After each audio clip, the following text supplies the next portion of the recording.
Hey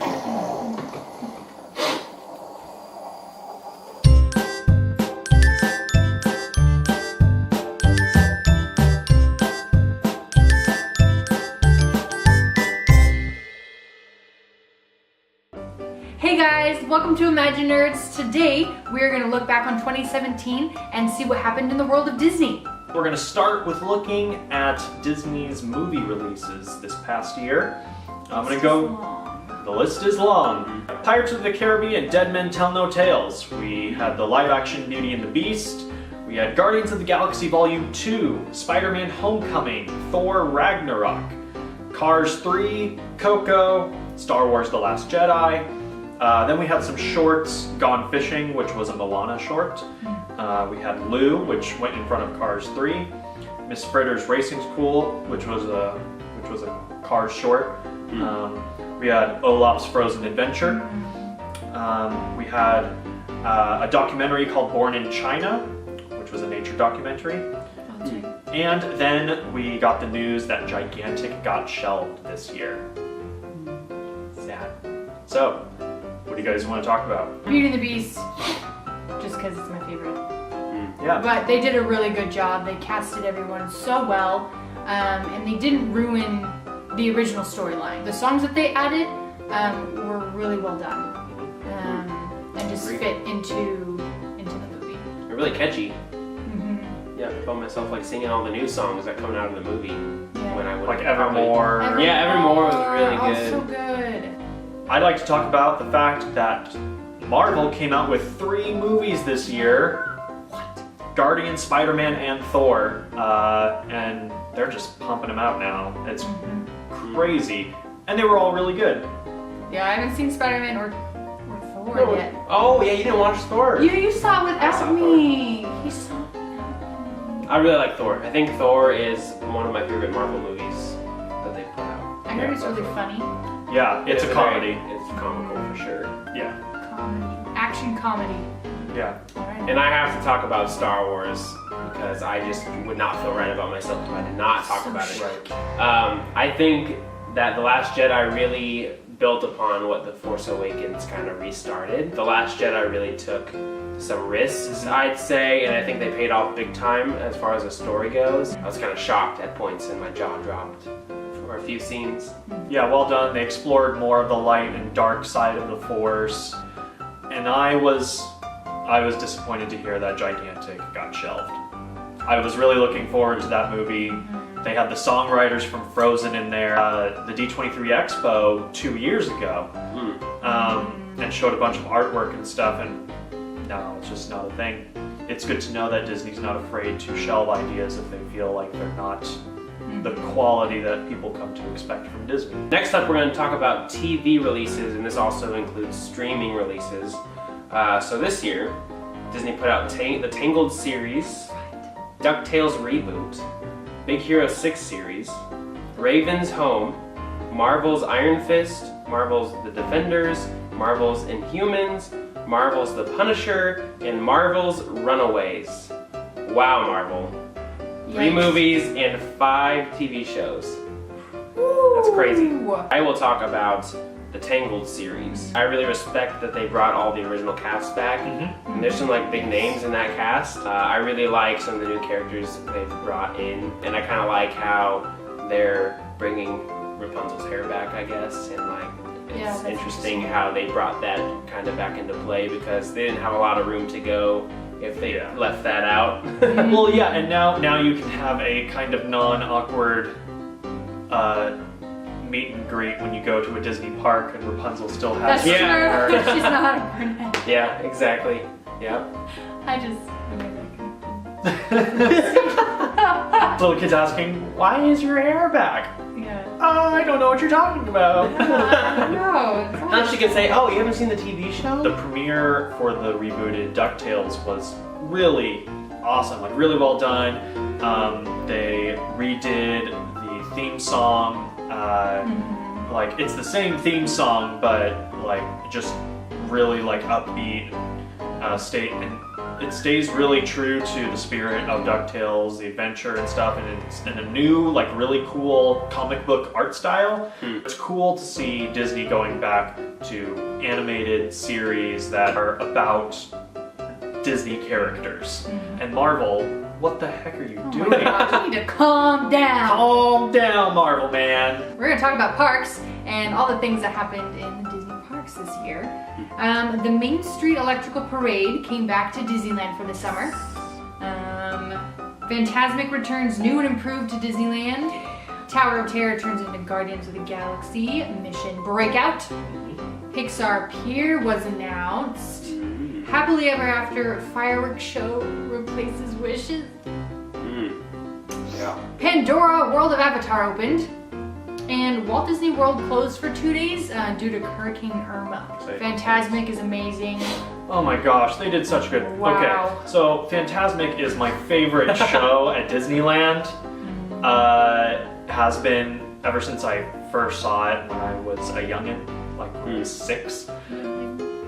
And when I heard that they were not only bringing it back after being gone for a year, but they were redoing it, I was excited, but I was like, Don't ruin it. don't do it! Stop!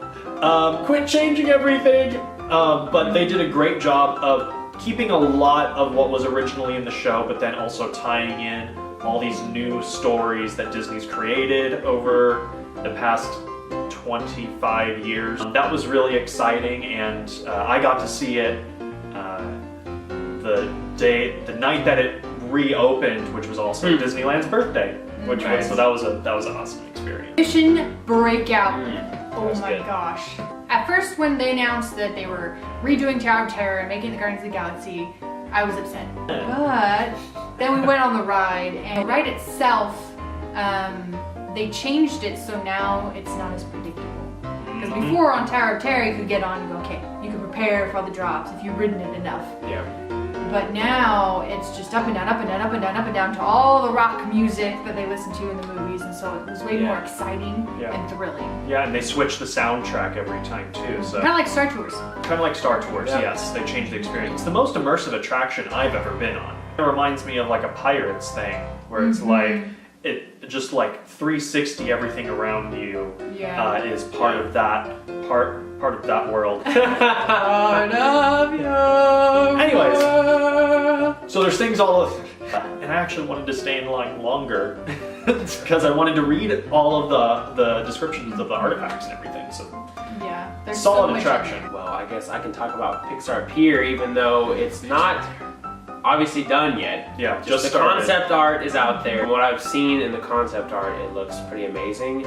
Especially the re-theme of California Screamin'. That looks really good because it's going to be the Incredicoaster. It's another thing, kind of controversial. It's like, Disney, what are you doing? But then they're gonna do it, and we're gonna be fine. I think it's a good move because, like, I don't know, as you see more of California Adventure Park is becoming like Disney themed, right? Like before it was just California themed, okay? But now they're bringing the characters into the rides and they're having more of a presence there, which I'm actually super excited about because, I don't know, I just think it's time for all of that to get a re-theme.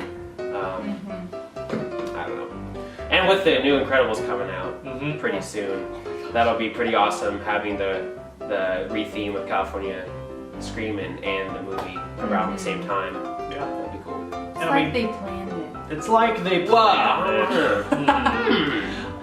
But like what Disney does best is storytelling, and Screamin' isn't necessarily a storytelling ride. It's just an exciting roller coaster. You just screamed. Yeah, you just scream. But now they're actually adding like a story to the ride. Yeah, That would be interesting how they do that. Yeah. yeah.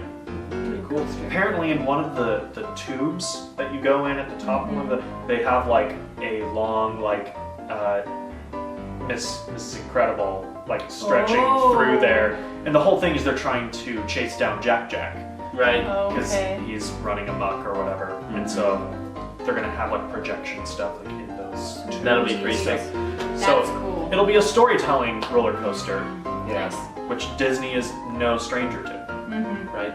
In the world of video games, Kingdom Hearts 2.8 came out, and then Battlefront 2 came out. Those are the two. Oh, we have some feelings over here about Battlefront 2. Many feels, not good feels either. We'll get to that. First of all, Kingdom Hearts 2.8.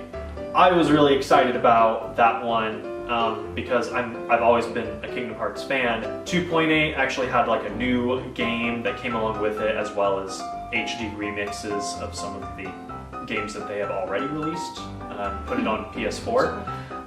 And so it was really fun to play that and get some new story to kind of tide the fans over until Kingdom Hearts 3 finally comes out. So, Ryan? Battlefront 2.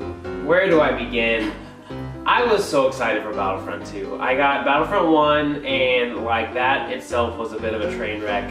But you know, EA was like, we're gonna fix everything, like everything you didn't like about Battlefront 1, we're gonna fix in Battlefront 2. As soon as people started playing it, they're like, this game is so broken.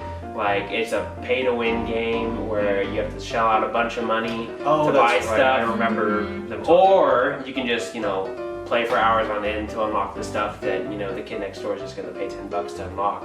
So I've heard the campaign is fun. Like, it's kind of short. The cutscenes look amazing. Yeah, I mean, I've seen. The graphics looks like they did a phenomenal job.